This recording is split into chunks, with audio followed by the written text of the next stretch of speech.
All right, so for our digital narrative, I'm going to ask you a few questions. Thank you, Mrs. Perry, for participating with me. Oh, you're welcome. Can you think of a time when you felt you grew the most as a writer? In college, actually, being a history teacher, a lot of our papers are very similar with very factual information, and this is this and this is that. It definitely grew more when I had to take a young adolescent literature class. Cool. And I had to expand my writing a little bit more because no longer could I get away with writing like a history teacher. I had to write like a English teacher. So did you have to write, like, what type of writing did you do instead of, was it analytical, was it creative? Well, it was more analytical. I don't remember the assignment exactly, but we had to connect some of the books that we were reading together in a 17-page paper. So that had to get a little bit more creative for me, especially with editing style and citation style too. Okay, definitely with MLA versus Chicago. Chicago, yes. Chicago. Very different. So can you describe what you learned the most from the activity? How did it push you as a writer? Well, it's kind of hard for me to think of, actually. Honestly, I thought of another different example that would work a little better. But in high school, I took a creative writing class for fun because we had just turned into trimesters. I needed something to fill my time. And we had to write a children's book. Okay. And mine was about a little alien that went to different planets because I knew I wanted to be a teacher, so I wanted to make it educational. So I had to get creative in that way without using too big of words because it was centered around, I think, like 5 to 6 years old or whatever. And I guess for me, that was just trying to make me be a little more creative and fun with writing as opposed to just those history papers that I was so used to anyway, in high school even.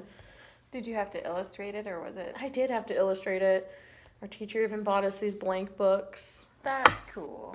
I don't know where mine is or what happened to it. I think I just let her keep it. I don't even know if I can't even remember the teacher's name. I don't even know if she still has it. Did that help you or motivate you in any way when you were doing the project as opposed to just typing up a regular paper? Oh my gosh, yes. It was so much more fun. That's so much more fun than just writing a darn paper. And I guess for me as a teacher now, that's helped me do more project-based things as opposed to paper writing. Trying to make history a little more entertaining too. One of my questions. I was going to ask how you grew and how it impacted you as a teacher. There we go, right there. Do you think, do you incorporate more of the creative aspect or real-world applicable projects? Because I know creating a book can be both, but...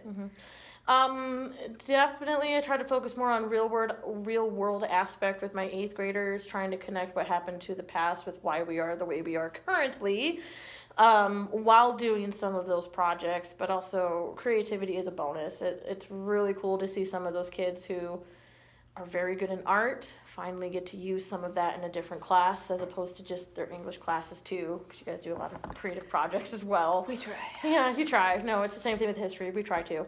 So I definitely like seeing their creative side, and I like trying to get them to connect what they can do with real world things. Very cool. Yes, preparing for high school too. Yes. Really important. Close at 5 minutes. Let me see if I can come up with another minute of discussion and we can edit this in. Let's see. So, are there ways that you think about the writing process and incorporate that into your history class as well? Yeah. Trying to even just get the kids to write about a historical event is difficult. Trying to get them to write it all. Write it all, yeah. Well, I have to be jealous of English teachers because you guys get to do those fun prompts with them. I know you do journal prompts.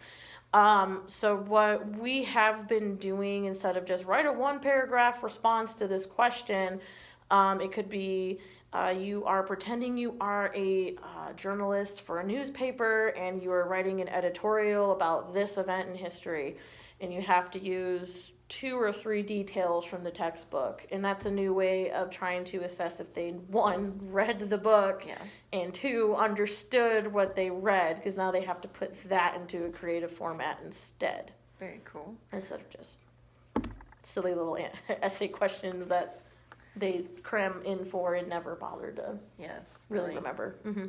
Is there a way that you see the things that you learned from high school carrying over into your classroom? Yes and no. Things have changed a lot when it comes to writing with history. We focus a lot more on document-based questions and applying those questions into an essay. So basically making them pretend that they're little detectives and they have to figure out what's being said in each transcript that they're given, Right. and then answer an overall question based off of all the documents and having them use that too. Okay. Do you see any evidence of your experience writing in lesson planning or any other aspect of teaching? Sometimes, yes. It's, again, really hard for history because in college they're so paper essay based, even with testing. So you have to transition back into, okay, as an 8th grader, what was I doing? We were doing a lot more projects. We might have had an essay or two, and then we just kind of moved on with what we were doing. And so I try to stick with that because that works the best with middle schoolers. Definitely. Yeah. I would know. Yeah, you would know. I I hope you knew. I would hope so. would not be very good at my job if I was not. No.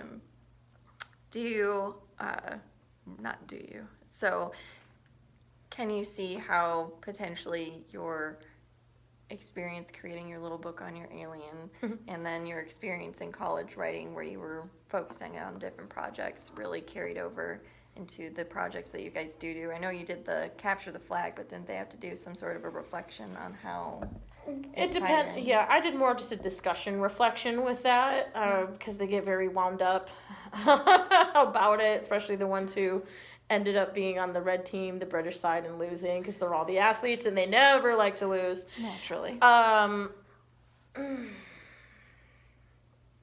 crap, what was the question again?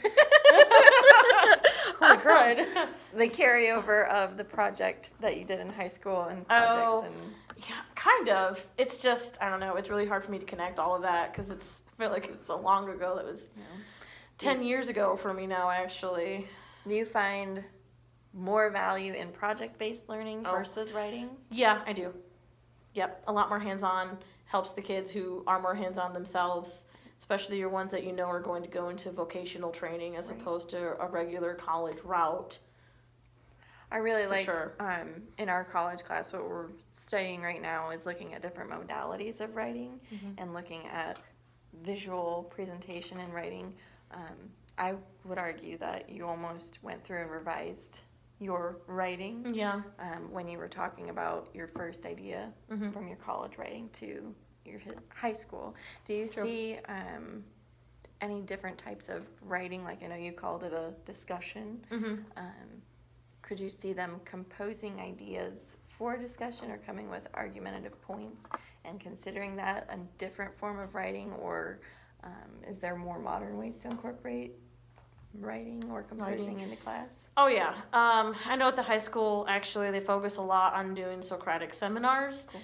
And we learned from our average conference, we really wanted to try it this year, but you know how that sometimes goes, where trying to get everyone to speak their opinion. So you're supposed to read an excerpt of something or some situation, and you gather, so you create 2 circles essentially. The inside one are your talkers, and the outside ones are the ones looking over everything again, writing down something that maybe you missed, passing it to the talker, and then you bring that up to the group. Okay. So that way everyone gets involved somehow, and you're still looking at that reading. You're working on good question writing skills, but that's not what I'm thinking of. You're basically more critical thinking doing a lot more critical thinking skills and looking at that reading and going, is that really what this guy meant? Because I read this and I interpreted it as this. What did you guys interpret it as? Or what does this really mean? And you're supposed to time them and then switch. So then the kids who were in the back are now talking, and the kids who are talking are now in the back, and the back kids aren't allowed to talk, which is kind of the nice part. So you get your loud mouths out of the mixture there.